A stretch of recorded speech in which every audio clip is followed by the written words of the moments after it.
अवधूत चिंतन श्री गुरुदेव दत्त. श्री स्वामी समर्थ. प्रत्येकाला आपल्या घरात सुख, शांती, समृद्धी हवी असते. आपल्या घरात शांततेचं आणि सकारात्मक वातावरणाची निर्मिती असावी असं प्रत्येकाला वाटत असतं. पण बऱ्याच वेळेला असं होतं की अतिशय लहान सहान गोष्टींवरून घरात भांडणं होणं, वादविवाद होणं, घरातील व्यक्तींचं एकमेकांशी न पटणं आणि त्यामुळे घरातील वातावरण खराब होणं किंवा जी मानसिक शांतता आहे ती भंग पावणं, त्याचबरोबर घरातील जे वातावरण आहे ती शांती देखील भंग पावत असते. आणि एकंदरीत काय तर घरात आनंदाचं आणि समाधानाचं वातावरण नसणं, तर हे बऱ्याच वेळेला होत असतं. आणि त्यामुळे बऱ्याच जणांचं असं म्हणणं असतं की आम्ही कितीही पूजापाठ केलं, देवांची रोज पूजा केली किंवा उपासना केली तरीही आम्ही श्रीमंत होत नाही किंवा आमची आर्थिक परिस्थितीत सुधारणा होत नाही.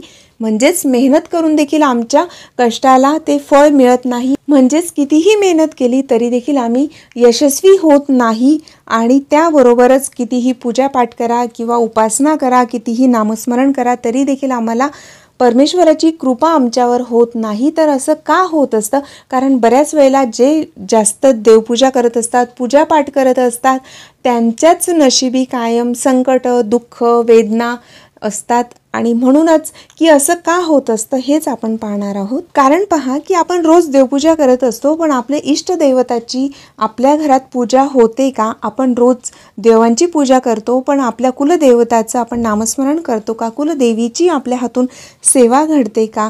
त्याचबरोबर नामस्मरण केल्याने त्यांचे आशीर्वाद आपल्याला मिळतात, पण आपल्या हातून त्यांची सेवा होते का हे पाहणं देखील अतिशय महत्त्वाचं असतं. आणि आपली चांगली प्रगती होते जर आपण कुलदेवीची आराधना केली असेल, कुलदेवीची सेवा केली असेल. त्यानंतरची दुसरी गोष्ट की जर आपण घराबाहेर जात आहोत आणि आपल्या मुख्य दरवाजासमोर पालथे, बूट असतात, चप्पल असतात, बऱ्याच वेळेला जे चप्पल, बूट, सँडल जे काही असेल ते अस्ताव्यस्त पसरलेले असतात, विखुरलेले असतात, याकडे देखील आपण दुर्लक्ष करायला नको. कारण आपल्या घरात येणारी जी सकारात्मक ऊर्जा असते ती आपल्या मुख्य दरवाजातून येत असते. आणि मुख्य दरवाजा हा नेहमीच सुशोभित असायला हवा, मुख्य दरवाजा हा नेहमीच स्वच्छ असायला हवा. त्या ठिकाणी अडगळीचं सामान नसावं, त्या ठिकाणी चप्पल असतात किंवा शूज असतात ते पालथे पडलेले नसावे किंवा ते अस्ताव्यस्त नसावेत.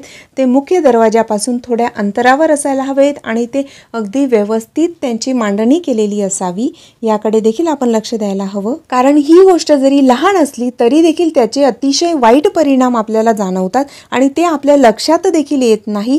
तर यामुळे ज्या वेळेला तुम्हाला असं दिसेल तर त्या ठिकाणी ती चप्पल तुम्ही सरळ ठेवा, व्यवस्थित ठेवा.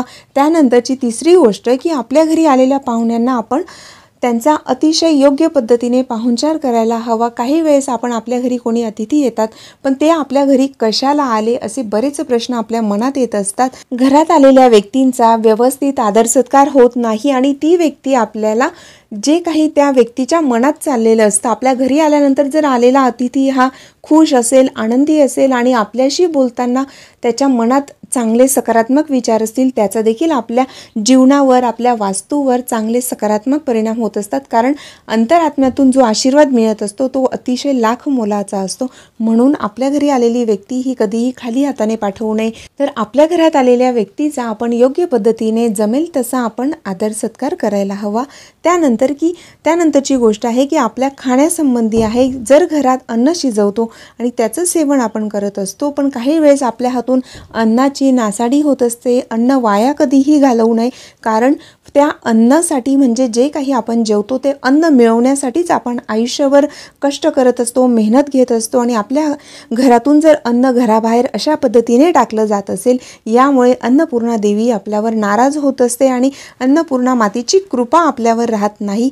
बऱ्याच म्हणजे ज्या ठिकाणी अन्नपूर्णा देवीचं वास्तव्य नसतं त्या ठिकाणी लक्ष्मीसुद्धा राहत नाही.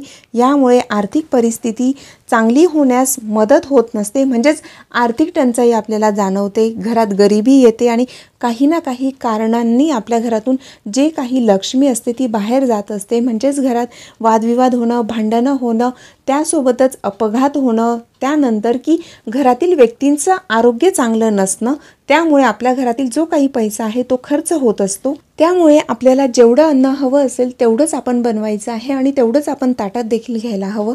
त्यानंतर पहा की आपल्या घरातील जी काही स्वच्छता असते, घरात जर स्वच्छता असेल, टापटीपणा असेल, त्यामुळे देखील लक्ष्मी मातेची अखंड कृपा आपल्यावर राहत असते. त्याबरोबरच घरात व्यवस्थितपणा असेल तर लक्ष्मी माता सदैव अष्टकलांनी आपल्या घरात प्रकाशित राहते. आपलं घर स्वच्छ असेल तर आपलं मन देखील प्रसन्न राहत असतं. घरात सकारात्मक एनर्जी राहत असते. घरात जर सकारात्मक ऊर्जेचा वास असेल तर त्या घरात कधीही भांडणं होत नाही, वादविवाद होत नाही. त्याबरोबरच आपण जे काही जेवढा जास्त पूजापाठ करत असतो तर तेवढा त्या व्यक्तींना जास्तीचा त्रास का होत असतो?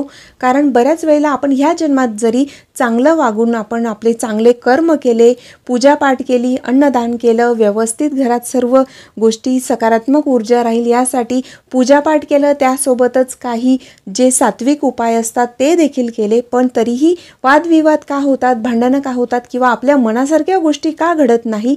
कारण आपले जे काही पूर्वसंचित पापकर्म असेल त्यानुसार देखील आपल्याला त्याची फळं मिळत असतात. ही गोष्ट देखील आपल्याला विसरून चालणार नाही. म्हणून जरी आपण कितीही पूजापाठ करतो आणि तरीही आपल्याला अडचणी येत असतील, आपली कामं होत नसतील, वारंवार संकटं येत असतील, तरी देखील आपण पूजापाठ करणं हे थांबवायचं नाही. कारण बऱ्याच वेळेला असं होत असतं आपल्या घरात, म्हणजे जर आपल्या मनासारख्या गोष्टी नाही घडल्या तर जे काही आपण सेवा करत असतो तर ती करणं आपण सोडून देतो किंवा ती थांबवून देतो की परमेश्वराची देखील आपल्यावर कृपा होत नाही असं म्हणून तुम्ही ती सेवा सोडू नका. कारण कधीही कोणतीही केलेली सेवा वाया जात नसते आणि जी काही संकटं येत आहेत तर त्यांची तीव्रता कमी होण्यास मदत होते. जर आपण पूजापाठ करत असलो तर आपल्याला त्या संकटांना सामोरं जाण्याची शक्ती मिळत असते. पूजापाठ केल्याने आपल्याला त्या संकटांना सामोरं जाण्याची शक्ती प्राप्त होत असते आणि म्हणूनच आपण जी काही सेवा करतोय त्याच्यात खंड पडू द्यायचा नाही किंवा ती थांबवायची नाही.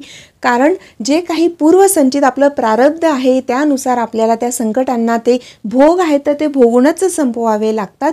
म्हणून ते संकटांना सामोरं जाण्याची ऊर्जा आपल्याला परमेश्वर कृपेने मिळत असते आणि ह्या जन्मात केलेली सेवा ही आपल्याला नक्कीच उपयोगात येईलच. म्हणून कोणतीही सेवा कधीही वाया जात नाही हे मी नेहमीच सांगत असते.